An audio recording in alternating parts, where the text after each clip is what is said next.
Welcome back to another volume of truly disturbing tales from Reddit. Today we're going to be narrating 3 new unsettling stories, taken directly from the platform.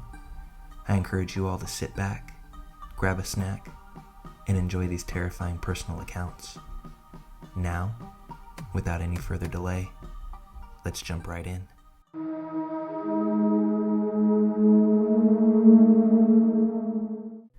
I'm a 17-year-old guy, currently living in Phoenix, Arizona.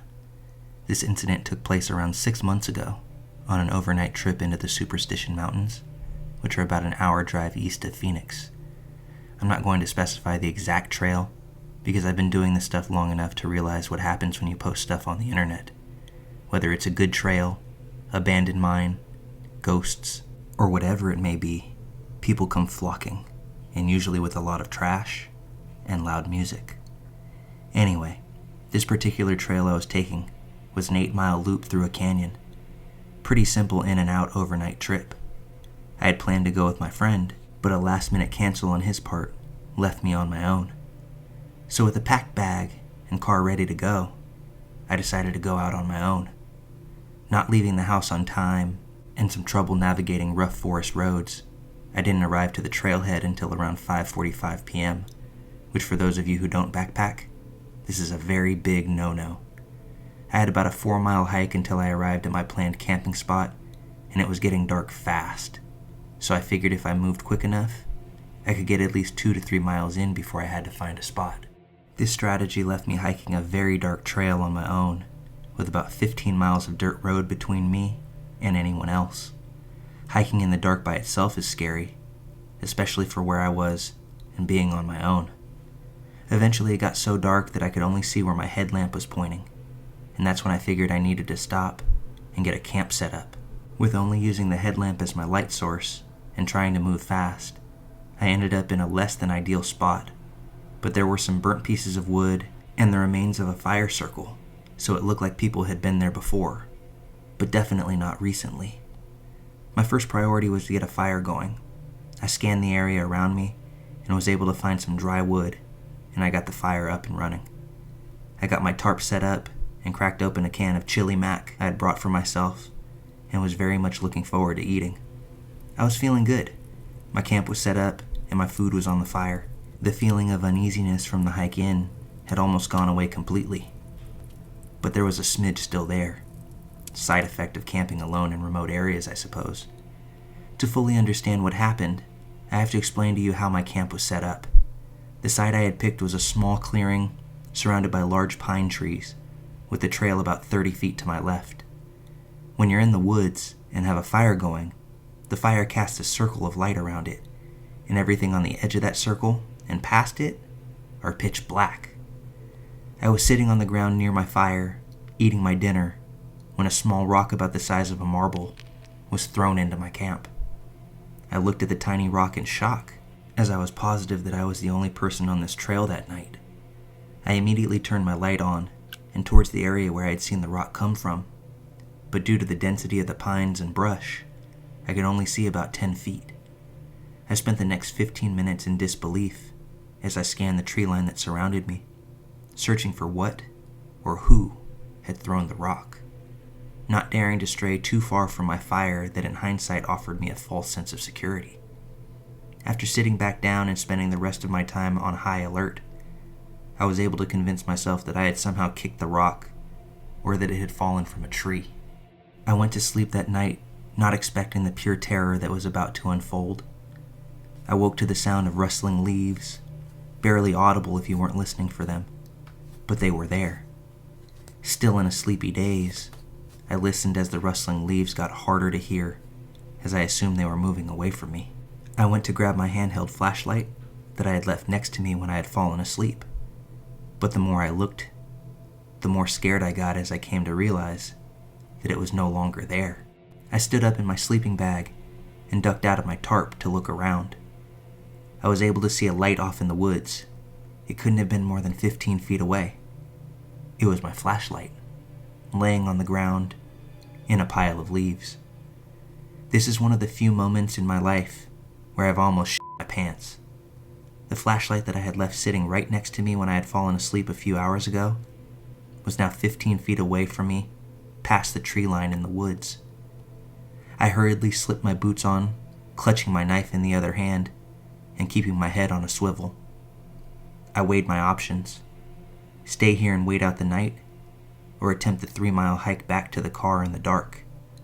I figured that whatever or whoever was out there with me was definitely going to have a better advantage if I was out on the trail without a light. So I decided to stay at the camp and wait the night out there. Eventually, it came back.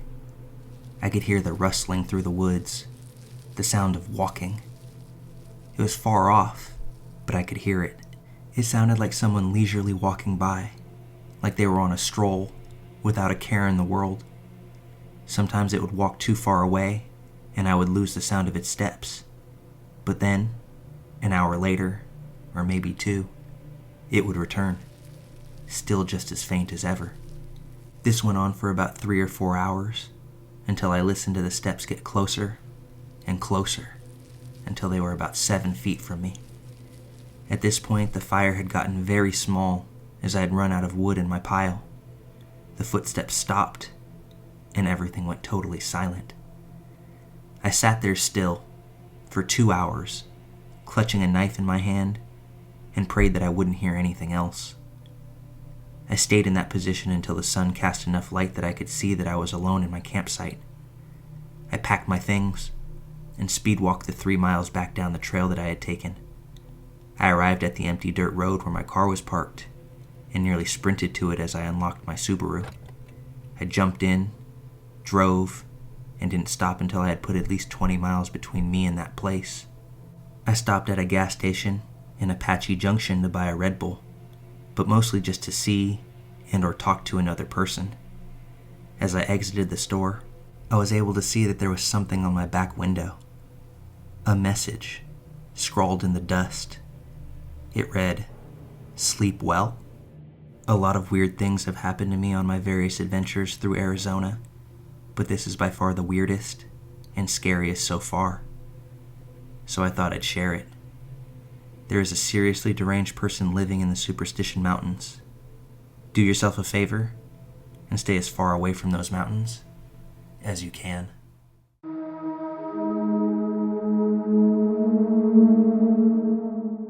This story happened to me a couple of months back, and I'm still not quite sure what to make of it. My housemates and I are all college students and young women.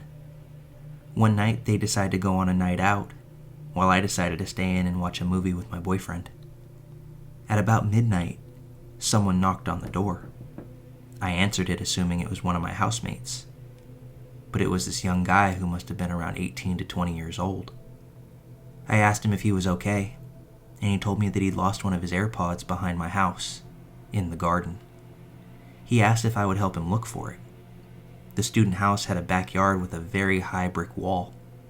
There wasn't even a walkway behind the back of the houses, just a little path to a shop's garage and a couple of garden gates down. I immediately had an awful feeling about him. He didn't look threatening at all and was about my height, but it didn't feel right. He couldn't have been in my garden, and on the off chance that he actually was, why was he back there anyway? It's not a walkway. There was no justifiable reason as to how he could have lost his AirPod there. I started questioning him, but not too harshly at that point. What do you mean you've lost your earphone? There's no way that you could have lost it in my backyard. How did you get access? Why were you back there? I don't understand. Whilst this was going on, I felt like he was trying to get into the house because he kept moving forward. My boyfriend eventually came out of the living room, and the guy at the door kept asking us to help him look, and specifically for me to get my housemates. My boyfriend was on the verge of helping him, but I'd half hidden myself behind the door and gave him a death stare. I did not want my boyfriend to help him, nor did I want this man in my house. My boyfriend ended up saying something along the lines of, "Hope you find your earphone, bud. Sorry about this," to the guy. To which the man aggressively responds, "So you're not going to help me?" My boyfriend flatly said, "No," and shut the door in his face. And that was that. It really spooked me, and it left me with so many questions. I'm not very close with my housemates, but I had to let them all know what happened, and none of them knew this guy. I feel like I'm very intuitive, so I still believe something sinister or weird was going on, although I can't quite put my finger on it.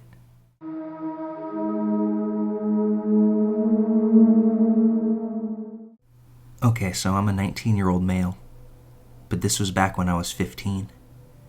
I had just recently finished hanging out with my then girlfriend, so me and her were walking on a trail and hanging out. It was about 10 o'clock at night, and she had to get picked up, so we said our goodbyes, and she left. I didn't have a ride coming for me, so I had to make the trek home. It was about a 15-minute walk, and there was a road that I could have taken, but I was lazy, and there was a shortcut on a train track that ran through the woods. It cut the time of the walk down by about 5 or 6 minutes. So I started my short walk home, and all I could hear was silence, plus the occasional chirp of crickets. The beginning of my walk felt good. It was quiet and peaceful, but I couldn't shake the feeling that I was being watched. I tried to shrug it off as nothing, but then I quickly remembered that this area of woods that I was cutting through is a known transient hangout spot, and this only helped to amplify my feelings of anxiety. Still, I trudged on, having already walked too far to turn around. But that's when I see it. A silhouette in the tree line. I could tell that it was a man, although I couldn't see him properly. But I knew he wasn't out there for a midnight stroll in the woods. He calls out to me in a voice as raspy and deep as I can imagine. I was only 15, and I was pretty scrawny, so this deeply terrified me. I was already afraid of the dark, so this situation added to the fear I was already feeling. The hair stood up on my neck as the man started to run for me. I got chills coursing through my entire body, so I ran. I ran as fast as I could, but the side of the train track was all rocks, and it was at an incline, causing me to trip and cut up my knees and hands as I tried to scramble back to my feet. As I regained my footing, I never once looked back as I sprinted the entire way home. I got there, slammed the door behind me, ran upstairs to my bedroom, and pretty much threw myself onto the floor without as much as turning the lights on. I was exhausted, out of breath, and couldn't imagine running any further. I had a window that overlooked the path to where I exited the train tracks, so I gathered the courage that I had to look out the window. And there he was. I could see him standing behind a tree, glaring directly up at my window.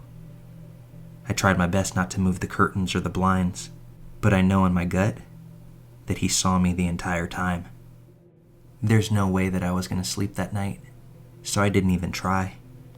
Who knows what would have happened if he got to me? I never did see him again, although in all fairness, I hardly saw him that night. But believe me, I never walked down that track ever again. Forget that shortcut. Hey everybody, Malevolent here. I wanted to thank you all for taking the time out to watch this and all the other videos on the channel. It's very much appreciated. And if you enjoy what we do here, please hit those like and subscribe buttons down below. The support means a lot, and I'll be sure to keep the content coming. Thank you again, and I'll catch you on the next one.